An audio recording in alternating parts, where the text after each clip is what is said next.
சுட்டே விட்டான் ஐயா. இப்போ அவங்க சுட்டுக்கிறது துலாம், ஒரே ஒரு துலாம், அமைதியான பையன். சார், துலாம் ராசியை பொறுத்தவரையிலும் அற்புதமான 2வது நிலையில் இருக்கக்கூடிய ராசி துலாம் ராசி தான் சார்.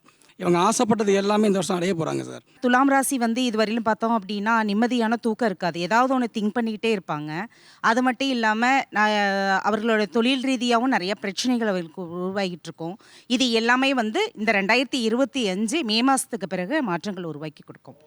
நான் சொல்ல 2வது பெஸ்ட் ராசி துலாம் ராசி. ஏன்னா கம்மியான நெகட்டிவ்ஸ் துலாம் ராசியில் இருக்குது கம்பேரிட்டிவ் மற்ற ராசிகளை விட. இப்போ நம்ம நிகழ்ச்சியை பார்த்துக்கிட்டு இருக்கிறதுல முக்கியமான ராசி துலா ராசி தான். எப்படி சொல்றீங்க? 12 வருஷமா வெயிட் பண்ணிட்டு இருக்காங்க. 12 நீயா நானா பார்த்துக்கிட்டு இருக்காங்க. ஓ, 12 வருஷமா நமக்கு ஒரு நல்ல நாள் வராதான்னு காத்திருக்க ஆளு. ஆமாம். அவங்களுக்கு இப்போ அந்த அதாவது பழம் நழுவி பால் விழுந்து அது நழுவி வாயில விழுற ராசி துலா ராசி.